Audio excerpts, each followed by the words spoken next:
you doing? Welcome back to my channel. I am dead. I am absolutely dead. I went to see Trivium, Orbit Culture and Bleed From Within on Saturday night in Edinburgh. Absolutely amazing live show. If you ever get the chance to see any of those bands live, highly recommend it. It was fantastic. But I woke up with a cold the following day and I'm not feeling that great. I am all stuffed up. I feel very sorry for myself. So if I sound a bit off, that is why. This is the best you're going to get from me today, but I digress. I am back regardless of my illness with a New Metal Monday where I talk about my favourite new releases of the week, and I've got 4 brand new albums to talk about and I'm just going to jump straight in before I keel over and die. Okay, so first up on my list I have The Last Oblation with AESIR? AESIR. AESIR? I don't know, I'll put the title in this general direction somewhere around here. Pronunciation has never been my strong point, but I think we all know that by now. And it's the Spanish blackened death metal band's second studio album. This record is absolutely devastating. It's got epic riffage, it's got some proper deep demonic gutturals, lots of heavy bass lines, but it's incredibly atmospheric as well. There's a lot of orchestral moments, there's a lot of choir elements that just really adds to that heavy atmospheric feel, but it's also incredibly brutal, incredibly heavy and crushing. So lots of layers of atmosphere, some really cool solos, and it's just a really dramatic, opulent, really captivating record. But not only is it really dramatic and it's really opulent and very, very atmospheric and grand, it's also incredibly crushing. This is proper death metal with a nice blackened edge to it. Plus look at that artwork. I absolutely love this artwork. It's gorgeous. The record also benefits from some beautiful instrumentals as well.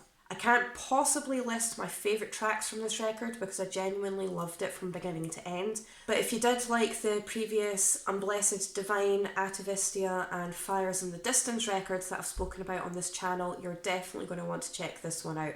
This is amazing. Okay, so next up I have Weald and Woe with For the Good of the Realm, which is the second studio album from the melodic medieval black metal band.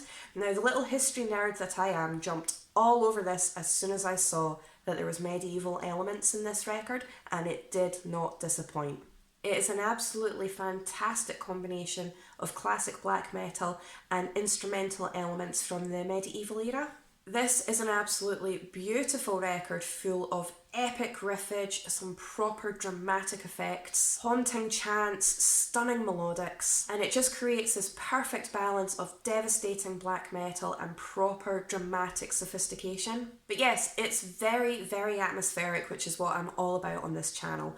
Again, I loved the record from beginning to end. I can't really pinpoint any particular tracks, but if you do like the likes of Krigsgrav, Immortal, Darkenhold, these kind of bands, you're definitely going to want to check this out. This is going to be featuring very, very highly on my album of the year list, that's for sure. I loved this. Okay, so next up I have Crucible of Hate with The Unknown Path, and this is the second studio album from the melodic death groove metal band. This record has some proper deep demonic gutturals, stomping rhythmic grooves, some really cool solos, blistering blast beats and some really cool catchy hooks. It also takes a couple of elements here and there from kind of like the 80s Bay Area thrash kind of scene, but it's certainly very, very heavy on the groove element of things. This was a really, really cool record to listen to. I really enjoyed this. So if you are a fan of the likes of Carcass, Gajira, Opeth, Meshuggah, you're definitely going to want to check these guys out. My favourite tracks of this record are March of Truth and Brutal Ascension. Okay, so last up on my list, but by no means least, I have Repentance with The Process of Human Demise, and this is the second studio album from the melodic groove metal band from the US. This is really catchy, thrashy, riffy, really energetic.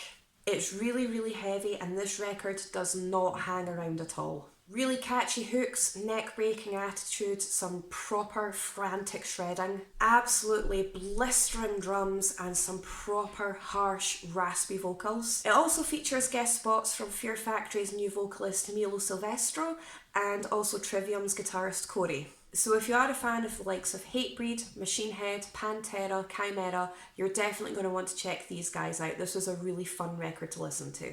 My favourite tracks of this record were Withered and Decayed, Reborn, A Future Untold, All the Misery, and no innocence. So that's it for this week's New Metal Monday. It was just a very quick video this week because I had no time this weekend to delve into the massive list of albums that I got through, so I definitely have missed stuff out. So if you do have your own recommendations, put them in the comments section below and I'll get them added to my list. Let me know what you think of the records that I've spoken about today. I'm going to go die in a corner and try and get over this cold as quickly as possible so I can keep putting videos out for you guys. If you could like, share and subscribe, I really do appreciate all of your support as always. Thank you so much, and I will see you in my next video. Hopefully more alive than I am today.